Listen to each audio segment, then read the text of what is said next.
Hi Booksters, I hope you're having a great day. In today's video, we're going to be talking about debt. We're going to be talking about money. We're going to be talking about the myths of spending money, whether or not it's meant for spending or meant for saving. And we're going to be looking at some questions by Dave Ramsey that he's asking to see, if you're serious about either getting out of debt or making money. What's your relationship with money? Let's learn about all of that in today's video.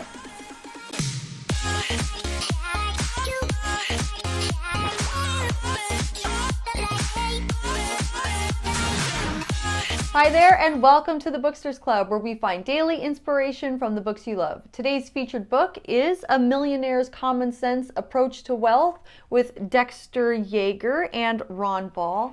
And today's inspirational thought comes to us on page number 20. It says, Myth number 2, money is for spending. One of the basic reasons why young men and women out of college have had such a difficult time is that they have been the lowest percentage of savers in recent history. They have saved money at a lower rate than their parents. They have consumed at a higher rate. So the attitude is that money is for right now, for immediate use, for personal pleasure.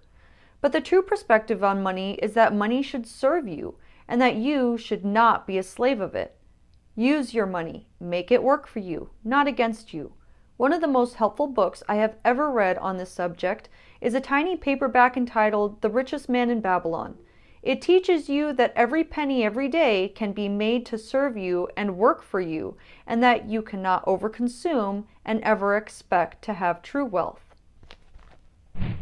Why does that seem like such common sense? Doesn't that seem simple?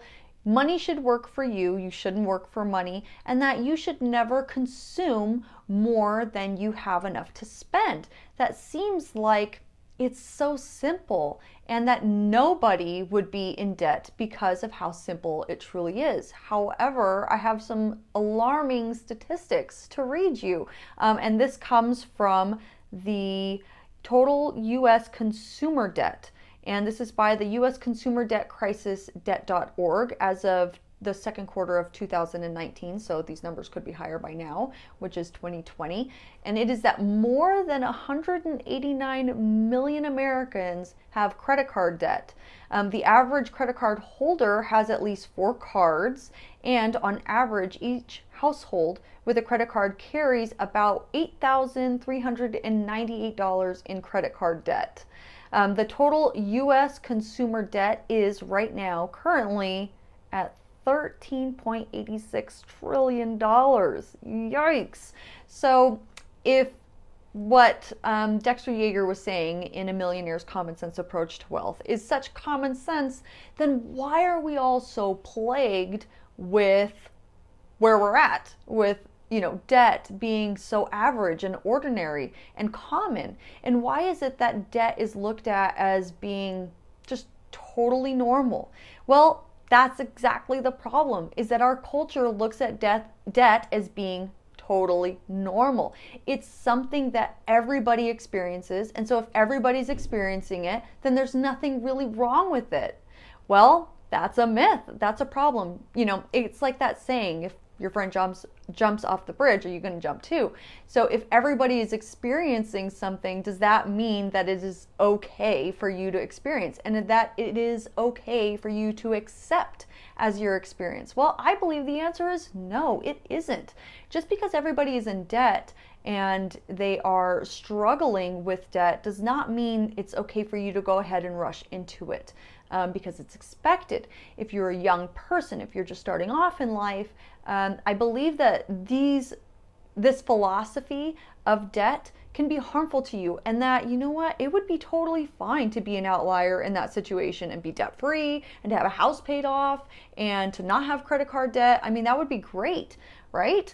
So even if right now, you're not just starting off in life and, you have debt like everybody else, how can you start to get out of it? So Dave Ramsey actually put out an article, and I'm going to leave a link in the description because he goes through every single thing. He has a lot of resources. He has a ton of books on exactly how to get out of debt. He is a very matter-of-fact kind of a person, let me just say. So, he's not going to sugarcoat anything. But when you're dealing with something like debt, you kind of don't need it sugar-coated. He put out an article that is really valuable. I'm going to leave a link in the description, but he has 10 different reasons why you're still in debt. I'm going to share that with you here, and I hope that helps. Number 1, to keep up appearances. So you want to look like you have a lot of money, and you want to make sure that you're keeping up with the Joneses. Number 2, they don't think they make enough money. So if you feel like you want to purchase something and you don't have enough money for it, he suggests getting a part-time job versus paying for it with a credit card, because it actually might change the priority of that thing that you want. Oh man, I really want this, boat or something like that. Well, if you were getting a part-time job and saving up for it versus just getting the credit card and paying for it, or getting a loan and paying for it, well, it might change your perspective. In 6 months, you might not even want the boat. Number 3, unwilling to sacrifice. Like I said, Dave Ramsey is straight to the point, and he is really clear about, look, if you want to get out of debt, if you want to have what other people don't, you got to do what they won't. And you got to sacrifice some things. You got to get rid of things. You got to not buy the newest things, not have the newest things. But you know what? It's worth it in the end. Number 4, they have no hope. So in the article, he talked about how people feel like they're just too far lost. There's just too much debt. There's no way to get out of it. So why bother? Well, that's a really lazy attitude. And it's also not going to bring you the results that you want. It's going to take forever because you're not even starting. Number 5, because they're addicted to stuff. In the 44th verse of the Tao Te Ching, it says, a content man is never disappointed. If you are constantly trying to get the latest this and the latest that and the newest this, well, you know what? There's always going to be something else for you to want, and you're going to be constantly disappointed with everything that you have because it's never going to be enough. Be content in having what you have.